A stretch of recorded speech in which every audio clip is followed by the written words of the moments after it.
Assalamualaikum warahmatullahi wabarakatuh. Perkenalkan, nama saya Cantika Septria dengan NIM 2402348. Di sini saya akan menjelaskan materi tentang pendidikan berkualitas dan inklusif sebagai fondasi pencapaian Sustainable Development Goals SDG 4, kajian konseptual dalam konteks Indonesia. Yang pertama yaitu A. Konsep pendidikan berkualitas dalam kerangka SDGs. Pendidikan berkualitas dalam konteks SDGs tidak dapat dipahami hanya dari dimensi kuantitatif seperti angka partisipasi atau jumlah sekolah yang dibangun.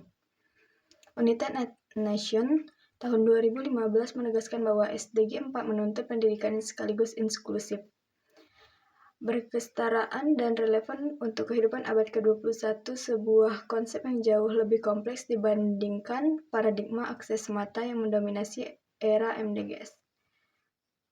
Pergeseran paradigma ini mencerminkan pengakuan global bahwa jutaan anak yang secara fisik hadir di sekolah belum tentu memperoleh pembelajaran yang bermakna.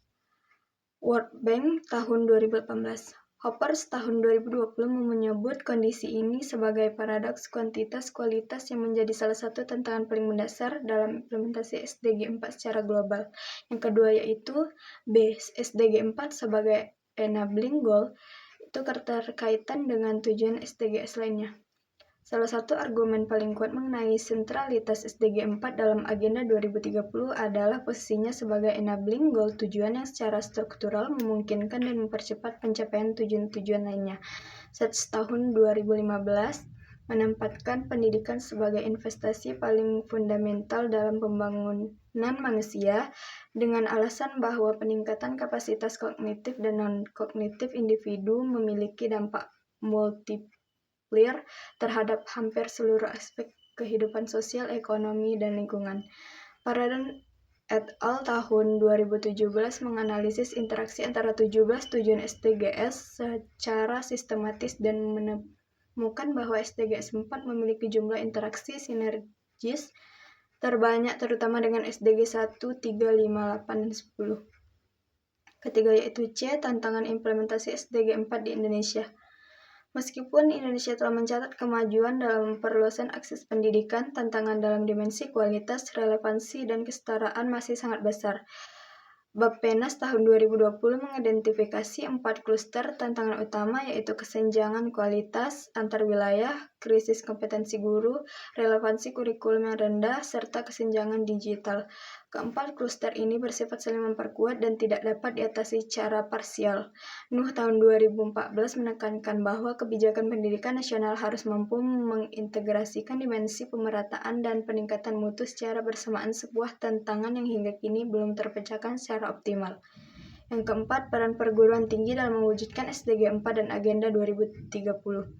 Perguruan tinggi menempati posisi strategis unik dalam ekosistem SDGs karena secara simultan berperan sebagai produsen pengetahuan, pencetak SDM, dan agen perubahan sosial. Wahyuni dan Effendi tahun 2020 menganalisis bahwa optimalisasi Tridharma perguruan tinggi merupakan kontribusi paling substansial yang dapat diberikan institusi pendidikan tinggi Indonesia terhadap pencapaian SDGs. Sens tahun 2012 menegaskan bahwa institusi pendidikan yang benar-benar belajar organizational learning adalah institusi yang mampu secara terus-menerus mengadaptasi dirinya terhadap perubahan lingkungan sambil tetap setia pada visi jangka panjangnya. Yang kelima, yaitu strategi pengintegrasian SDGs ke dalam sistem pendidikan.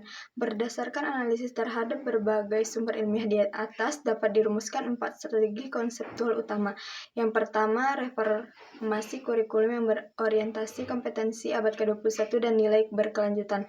Rickman tahun 2018 dan UNESCO tahun 2020 sepakat bahwa integrasi kompetensi keberlanjutan ke dalam kurikulum semua jenjang bukan sebagai mata pelajaran tersendiri, melainkan sebagai perspektif lintas disiplin merupakan fondasi paling mendesak. Miles et al. Tahun 2014 menekankan bahwa perubahan kurikulum yang efektif harus didukung oleh sistem monitoring dan evaluasi yang ketat agar dampaknya dapat terukur dan terus diperbaiki secara iteratif. Yang ketiga, pemanfaatan teknologi digital secara ekuitas sadar.